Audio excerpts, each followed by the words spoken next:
Hey guys, Ernie here and welcome to the Paleo Hiker MD channel. Today is after the hike from my recent Buffalo River Trail trip. It was an interesting trip. Let's just say that things didn't go as planned, and we're going to talk about that today. Thanks for watching.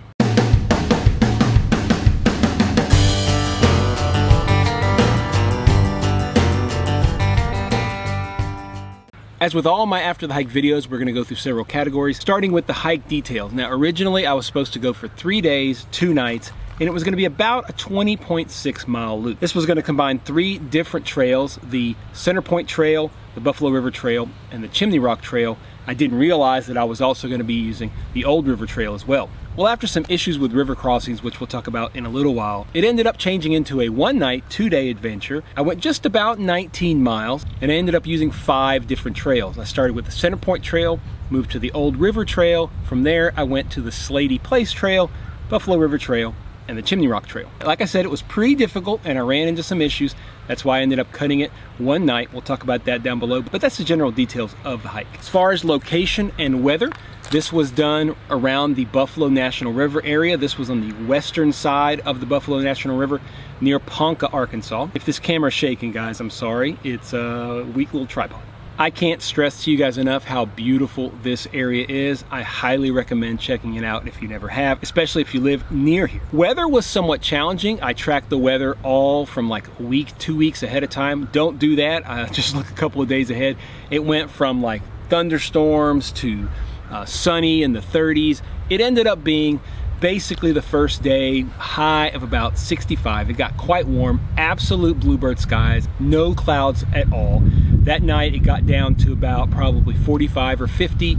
Around midnight the winds really picked up. The next day, which was the day I hiked out, was completely overcast, never saw the sun. It was a little bit colder, I would guess probably in the 55 range, but the wind really kept me a little chillier. Overall though, the weather was good. It was just a little bit hard to plan for because of the highs and the lows.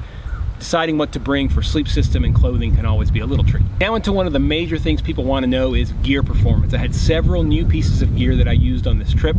First was my backpack, which is the Z-Packs Arc Zip, and I absolutely love it.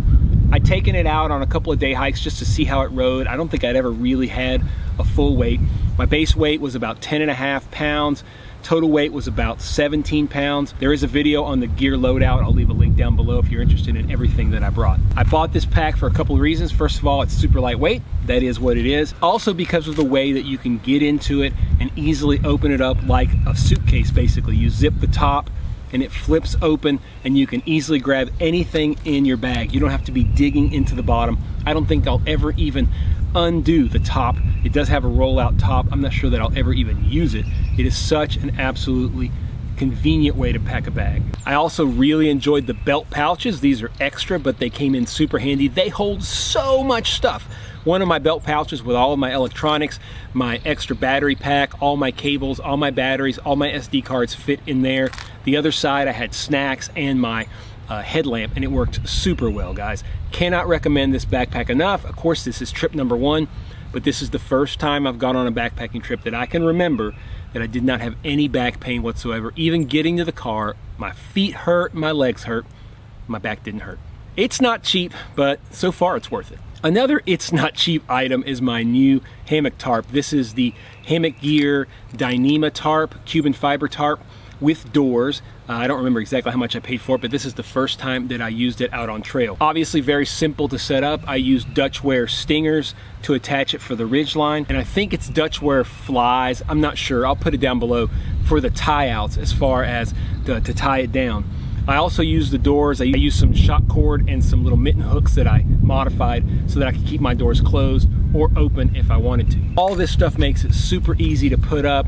With my Dutchware gear, I just sling it to a tree, pop out the line, use those little flies to tie it up, and it takes no time at all. I also have to say that this is probably the first time that I can remember being in a hammock with pretty high winds.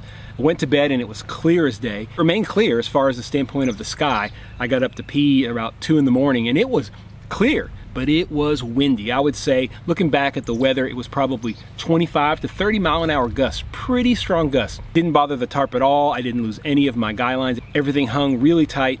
Really pleased with not only the tarp, but all the Dutch wear gear worked exactly the way it's supposed to. Another hammock gear product that I used for the first time was my new premium incubator. It was a 20-degree model. I have a premium 40-degree model that I've used in the past, and I still used my premium top quilt or burrow, but only 40 degrees. So I had a 40-degree on top, 20-degree on bottom. Again, initially it was supposed to drop down a lot colder, and it's hard because, I mean, obviously it worked just fine. There's two major issues with it. First of all, the beginning of the night I was hot. I couldn't sleep good till about 2 in the morning. Finally it got cold and I slept like a log till sunrise. So it's just a matter of trying to balance being hot and being cold. If I would have had the 40-degree, I would have probably slept good in the beginning of the night, and then I would have been super cold at the end of the night. I don't know what's better or what's worse. I also had problems, you know, with these under quilts. You have to dial them in. They have a lot of adjustability because of the want to be able to use with lots of different types of hammocks. I have my 40-degree really dialed in, and it stays underneath me. I had a problem where under my left shoulder, it kept flipping and it would come down to like halfway through my back. So I'd be laying there and all of a sudden this would get really cold. I'd unzip, pull it up, and poof, like the heater turned on, went back to sleep. I did that so many times, it got frustrating as could be. But in the morning I got up and I just didn't want to deal with it at night. In the morning I got up and I think I sorted it all out. My 40 degrees never caused me any problems. So it's just a matter of trying to emulate the setup on that. But the actual quilt itself worked perfectly. Also interesting because the difference between my 20-degree and 40-degree, the 40-degree I bought years ago, this 20-degree, at least on my scales, is only 2 ounces more, which is pretty amazing. Now let's talk about my Garmin Inreach Mini. This is the first trip I take with it. I've used it on day hikes, I've messed with it, I've tested it, but this was the first time I really depended on it. And I have to say, I am so glad I purchased this product. It is way better than my Spot Messenger. The Spot worked. It does exactly what it says it'll do, but the increased functionality of the Inreach is awesome. It worked flawlessly on multiple areas. Messages to and from my wife seemed to happen almost near real time. I mean, they were really pretty quick. It may take a couple of minutes for mine to send out and a couple of minutes for it to come back in. The cool thing is it chirps. It chirps when my message is sent, and it gives me a chirp that doesn't stop until I check it when I get a new message from somewhere. In this case, my wife, she's the only one that actually gets any communication from me. I was able to request weather updates each day, and that made a big difference. It's just a text message. I can ask for a premium one. If you're out and it's a really big deal and you need to know, you can pay, I don't remember how much it is. I think it's $1 for a premium, like long range weather outlook. I don't really think that's the best idea. Just use a text message to get the basic, and it gives you the next couple of days, and probably the best you're gonna get from the standpoint of mountain weather. It changes so quickly. One thing that I was a little surprised with was the Earthmate app. Now, I used a couple different apps. I was able to use the Gut Hook app for the Buffalo River. First time I've ever used that particular app because it's the first trail that I've hiked on with it. It worked good, but I ended up using the Earthmate quite a bit. I was able to take a prior track from somebody that was basically doing the same trail that I was doing, or the same basic route that I was doing. I uploaded that to Garmin, and I was very easily able to follow it. It followed me perfectly. I could see exactly where I was all the time. And the other cool thing is the battery life. I had this thing on tracking. It was tracking me the whole time. It would send a track every 5 minutes, I think, and would update everything every 30 minutes to the cloud. With that, I tracked for about 36 or 38 hours total. I ended up still having 79% battery at the end of it, so that was a day and a half, 79% battery tracking, and I was hooked up to Bluetooth all the time, so it was always talking to my phone. I was messaging with my wife back and forth. I checked the weather messages. All those things use up battery. 79% left, which I thought was pretty darn good. If you extrapolate that out, maybe 15% or so, 12, 15% per day, using it pretty actively. Be curious to see what I get in the future, but that's one of the main questions I had about this particular product. How much battery do you use? If you increase how frequently you track, or how frequently you plot yourself on the map to the cloud, it obviously uses more battery. I tried to pick a mid-range and it worked very well. If you're thinking about using the Garmin Inreach Mini, at least my experience so far, it has worked perfectly. I never lost satellite data. I did keep it on my chest here. It was in a little mesh pouch. Sometimes it would take a little while to send the message. I would just get it, clip it to my sternum strap right here so it was open to the air, and it would send right away. If you're interested in the Garmin Inreach Mini, I highly recommend it. It worked perfect. Let's talk a little bit about the Katadyn Be Free. If you watched the video, you know that I am not a huge fan of the Catadine Be Free. This is the first time that I took it. I watched several YouTubers use it. Joe Robinette uses it, says he loves it. I think he's always treating some of that beautiful Canadian lake water so it never really gets clogged up. I ended up having to use a, I wouldn't say mucky pond. It wasn't, the water was still clear, but there was sediment. And I had to use that for water, and I had to put that through the Be Free, and it slowed down so much. I mean, to an absolute annoying crawl. At one point, to squeeze through a liter of water maybe took 10 minutes. I mean, to the point that my hand was cramping. I was having to squeeze so much.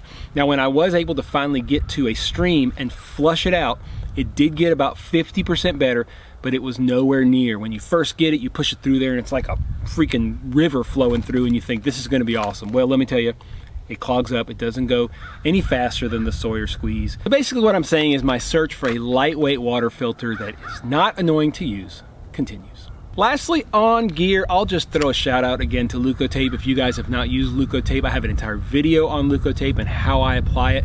You also can see in the video itself where I apply it to the back near my Achilles and then underneath my toes. I put those prophylactically every time I go on a long range hike. I'm yet to have a blister with these areas like this. I use the Danner hiking boots. They're very comfortable. My feet were not an issue at all. I did a total of 7 water crossings. Didn't have to take the Leukotape. I just took off my shoes, put on some sandals, walked across, dried my feet, put my socks back on and moved on.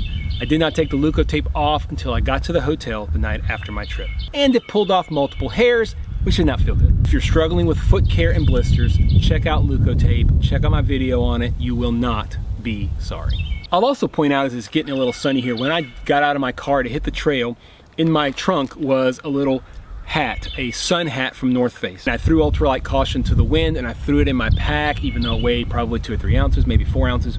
And I'm glad I did. It was really scorching hot. I didn't really realize how hot it was. And I thought, you know what, let me put this hat on. I put it on. It was like putting an air conditioner on. I mean, it made such a difference. And in sunny conditions, I will never leave without my sun hat again. It's a nice one, but you know what? When you use these things, they get gnarly, so you can just dunk it in the water, nice cold river, put it on if you're hot, and it'll keep you cool. I didn't have to do that, but just putting it on made a huge difference, and it taught me a lesson that sometimes carrying a little extra weight definitely helps. Well, we'll talk some about that more here in a little bit. As far as highlights or takeaways from the area, I cannot recommend this area enough. It is beautiful, it's hilly, it's hard, but it's fun. Check out the Buffalo River Wilderness area. It is a protected river, so you can't have any development along it. You can't have any motorized vehicles on it. It's all kayaking, canoeing. It's absolutely beautiful. High cliffs. Check it out. If you have a chance to go to Big Bluff, it is the prettiest place I've been to probably in the state of Arkansas. Definitely check that out. You're way up high. It's one of the biggest sheer rock faces in all of America, from what I understand, in the lower 48. So check it out. So now we'll talk about lessons learned. This is what everybody wants to hear because we're all trying to learn from each other. And I am by no means an expert in outdoors or backpacking or bushcraft. I'm just like you, and I'm learning as I go. First of all, I realized something as I was parking to get on the trail. You know, there's a saying, don't sweat the small stuff. Well, I tend to really sweat the small stuff, and it kind of impacts my joy sometimes, I think. I worry too much about things that I can't control. I constantly worry about the weather. I worry about, should I take this? Should I take that? Is it worth carrying this? Is it worth carrying that? And I just obsess over it, and gosh, it got old and tiring. Yeah, old and tiring. In general, not just backpacking, I worry too much about things that are out of my control. So I hope that by continuing to backpack and letting some of that go, that I'll do better in life as well. I don't backpack much, and I need to learn to plan accordingly. I thought that 21 miles was a pretty conservative loop, and it is for a Louisianan standard with no mountains. If I'm gonna go out and backpack 3 to 5 times a year, and I'm gonna try to tackle some of these mountains, I mean, at one point I went from 800 feet up to 2,200 feet in about 1.5 miles.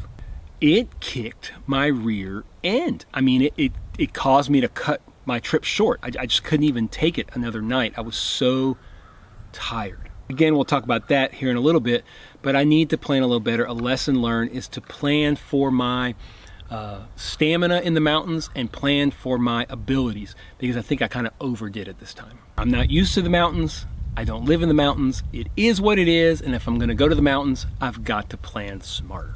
Another issue is that I brought only one water bottle. Trying to save weight, I had one smart water bottle and I had my Be Free, which held a liter. So I figured, all right, that's, 2 liters of water. The Be Free is so slow. Unless I can find something that works better, it would be really nice to have 2 liters if I need it all the time. Look, I can always leave one of the water bottles empty and just carry it empty, and it doesn't really impact my weight at all. But having that second bottle is a mistake I'll never make again. I mean, it wasn't life-threatening or an issue, it's just annoying, and I want to make sure I carry another one. Speaking of the elephant in the room, ultralight is great, but is it always worth it? I tried so hard to lower my base weight. I tried so hard to bring as little gear as possible, only the things I needed, which is really good. You have to push that envelope to learn. You overpack and you learn, you underpack and you learn, and I think maybe I underpacked a little bit this time. I considered not bringing sandals for the water crossings, which would have been a major mistake. I'm glad I brought them. They were like 10 or 12 ounces for the sandals that I bought. And I thought, good golly, it's almost a pound, and you're really trying to bring it down. I would not have been able to cross without these things. I also decided to bring my gas ultralight kit, which is heavier than my alcohol stove ultralight kit. Brought my Pocket Rocket Deluxe, and I'm really glad I did. My water boiled super fast. I wasn't in the mood to sit for a long time, and it made such a difference just being able to sit down, quickly boil up my water. It would have just taken longer with an alcohol stove. I don't care what you say, it just does. And knowing that I could get that done really quickly, windy or not, it was good. And those are areas where I decided, you know what, I'm going to bring a little bit more, and I think it was worth it. It's all about balance. You just have to learn that. There are a couple things I would have brought on this trip. Nothing I brought I thought I didn't need, which is good. I just needed a couple of extras. Now for the first of 2 major lessons I learned on this trip. First is a recurring theme. Hydrate, hydrate, hydrate. I'm so bad at hydrating. The first day I didn't hydrate enough. I mean, that's all there is to it. I did not drink nearly enough. It was a beautiful, cool day. I was walking along without a care in the world. I was downhill all the way, wasn't winded, but I did not drink enough. So later in the day, which we'll talk about, I got into big trouble because I didn't hydrate. The biggest takeaway is never pass up a water source unless you know there is a really dependable one not far away. There were a lot of seasonal water sources. About half of them were good and half of them were bad. On that first day, I didn't even think about filling up at a couple of them because I thought, oh, I'm fine. I'm not even that thirsty. The second day after I'd learned my lesson, I never went past a clear water source without topping off my smart water bottle and topping off my Be Free. I always had 2 liters on me. Even if it was heavier, I didn't care. I thought going in I would carry 1 liter most of the time. Listen, if there's one place not to save any weight, it's freaking water, unless you absolutely know that it's around the corner. If you're hiking along a river the whole way and you know you can just duck in and duck out anytime to get water, carry more water than you need. Hydrate, hydrate, hydrate. Don't get fooled by the fact that you feel fine and it's early in the trip and you're still on a high. Just start drinking from the beginning. You'll thank me for it. And now we talk about the worst part of my trip. Let's do a little background here. I was going to hike along the old river trail until Cow's Landing. Now to get there originally I thought I had 6 water crossings, turned out I only had 5. The first 3 were fine. I got to the 4th water crossing. It was probably only maybe 30 or 40 yards to cross. But it was deep and I couldn't go this way, I couldn't go this way. The entry into the river right there was straight down a cliff. It was hard to even get back up. It was definitely the trail, that's where it was marked. The old river trail is known for stuff like this. And I got there and I could not find a safe place to cross. So I thought that's fine, I'm gonna backtrack. I know that there's a connector trail, just a half mile behind me, and I can connect to the Buffalo River Trail and figure out a plan from there. So I decided to backtrack. I recrossed the river once and I went up that hill. At that point it was about 1:30 or 2 in the afternoon and I was right at what's called the Slaty Place Trail, which is a 1.5 mile trail that connects the old river trail to the Buffalo River Trail. And I thought, you know what, I'm good to go. I'm fine, it's 1.5 miles. I'm just gonna take off up that way. I couldn't find a campground near the river right there that I was really happy with. And every place that I could find was extremely inconvenient to water. So I thought, I'm just gonna go over there. I knew there was a water source near Slaty Place, so I thought, I'm just gonna go over there. It's 1.5 miles. It's 1:30 in the afternoon, no big deal. So I packed up my 2 liters of water and I took off on this 1.5 mile journey. Normally 2 liters of water would last me for 1.5 miles, no problem. It would probably last almost anybody, but it didn't in this case for several reasons. First of all, it was really hot. I didn't realize how hot it was. I was covered by canopy, but it was still warm. I bet you it was near 70 degrees. It doesn't sound warm, but when you're going up and over a mountain, it was not fun. Now remembering, I have not hydrated up to this point well enough. So I'm going on this trip starting dehydrated. And I got through my 2 liters pretty quickly. I lost the trail at least 10 times and had to backtrack, find it. I started to get really frustrated, which never helps. And it wasn't long before I was pretty much out of water. Now when that happened, I was about halfway there, halfway up a mountain, and I knew that I was going to have to go this way again the next day. It didn't matter, I wasn't going to go back around. I had to get over to the Buffalo River Trail and I couldn't cross the river. Another thing that happened that was like the coup de grace, I mean it was like the dagger to the heart. I get to a spot and I take a seat on a rock and I'm like, I'm going to drink. At that point I had about half a liter in my Be Free. Reach around to grab my Be Free and it's not there. Obviously I dropped it somewhere. Now I knew that back, I don't know, probably half a mile, maybe 4/10 of a mile, at that point down the mountain, I had stopped and drank out of it. So I knew that was as far as it possibly could be. I thought maybe it'll just be around the corner. Now I was smart, I dropped my pack, dropped my camera, took just my phone and my Inreach device, and I headed back. I don't know exactly how far it was. I would say probably maybe 4/10 of a mile or half a mile back. I found it in the middle of the trail and I got it and I turned around. I needed to go back. First of all, it's the only water I had and I needed to be able to treat water. Now I had water purification tablets, which I could have used, but I was not going to leave my Be Free back there, mainly because I was really thirsty and I still had like under a mile to go, but it was up the mountain and I needed that water. That extra mile didn't help my cause. I didn't film any through there. I was frustrated. I was trying to really pay attention to where the trail might be, and I got super dehydrated. When I say super dehydrated, I started to cramp like crazy. My legs cramping, my calves were screaming. At some points, I had to stop. I would walk maybe 30, 40 paces and stop and rest. 30, 40 paces, stop and rest. Not because of being winded, but because my legs were cramping. I actually had to probably 5 or 6 times stop, sit down, stretch my legs. The cramps got so bad I really couldn't walk any farther. And I'd stop, I'd rest for about 2 minutes, and I could go for another 10 minutes before it happened again. I did keep drinking. I tried to, it's controversial. Do you ration your water? I say I was out of water. I had like half a liter left in the last half of that. And I tried to keep it. And every time I would cramp real bad, I would drink 2 or 3 swallows and sit for 5 minutes. And I got better enough to keep going, but it was a disaster. That last half mile was the hardest hiking I've probably ever had. Now, I never got nervous. I never thought I wouldn't make it. I knew that I would be able to piece things together and keep going. The pain didn't bother me. I knew that I'd be able to rest and get at some point down. If I had to stop for an hour and rest, I would have still had daylight. But I pushed forward. I could have stopped and camped anywhere. There were tons of places I could have camped, but there was no water. I think it ended up taking me about 3 hours to go 1.5 miles, plus the back and forth finding the Be Free. I was never happier to see a mucky looking pond. I would have drank it all with no filter if I could have. But I didn't. I filtered and I made it through the night. But I'll tell you guys, that was probably the worst hour. That last hour was the worst hour I've ever had on trail. It just sucked. So if these are lessons, what should I have done? I was pretty bummed that night in camp. I didn't shoot a lot of video. I felt like I made mistakes that I shouldn't have made. What should I have done differently? Well, first of all, I didn't know a lot about that Slaty Place trail. And it looked pretty straightforward. Now, I just looked. I mean, just looking, I knew I was going over the mountain. I should have been a warning. I didn't know how dehydrated I was. Now, I hadn't really peed.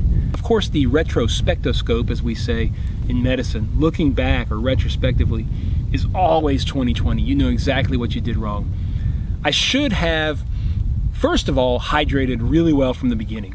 Because the second day, even having beat up my body pretty well, the second day I hydrated all the time. I was constantly drinking. I would literally look at my map, pick a place 3 or 4 tents down the trail and say, I'm gonna stop there and drink. I'm gonna stop there and drink. And I did that the whole day.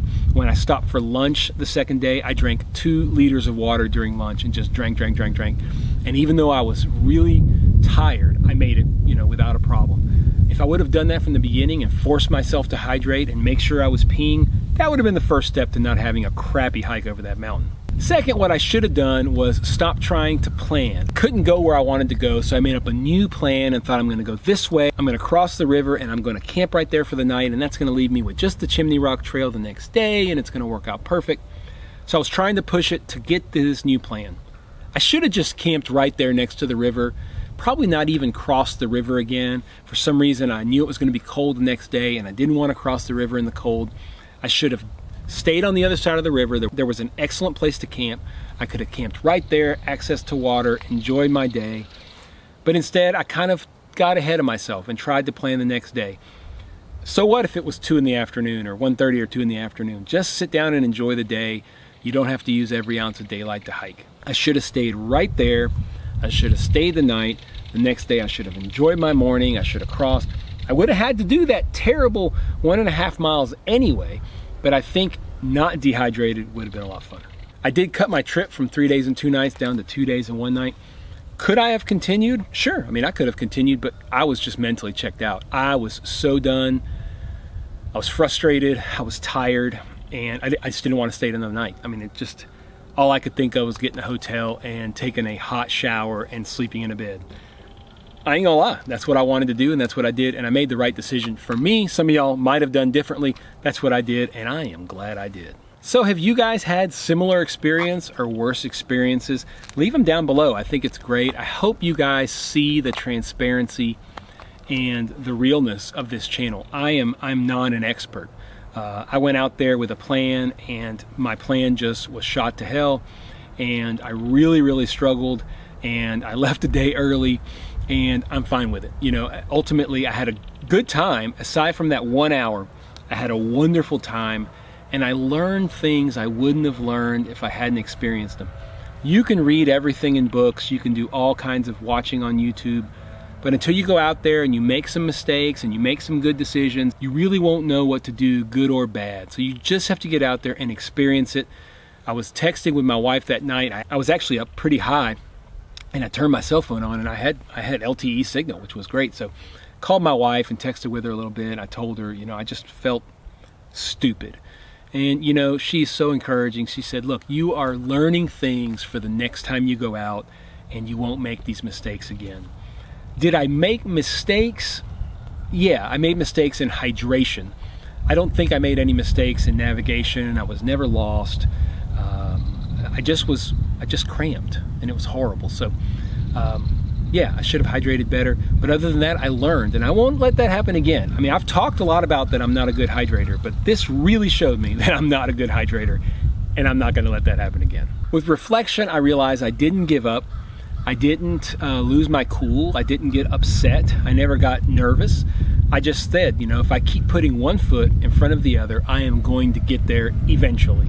It's gonna suck and it's gonna hurt, but I'm gonna get there. And I know that there's water right over that mountain. I just need to get there so that I can drink it. It would have been nice to have a filter that created water faster, because I was so thirsty. And that's another lesson learned. I'm always trying to save weight, and water filters are something that I might just break down and get something that works all the time, because I'm tired of things getting clogged, even if it costs more or if it weighs more. We'll find out. I don't know what I'm gonna do. If you guys have recommendations on the best water filter that will never let you down and allows you to actually filter water quickly, please leave it down below, because I wanna know what it is. Like I said, I hope you guys enjoy some honesty. I'm not here to say that I'm perfect. I enjoyed my trip, but it could have been a lot better. I hope you guys learned something from it. Do me a favor, guys, if you liked the video, hit the thumbs up down below. It really helps spread things across YouTube.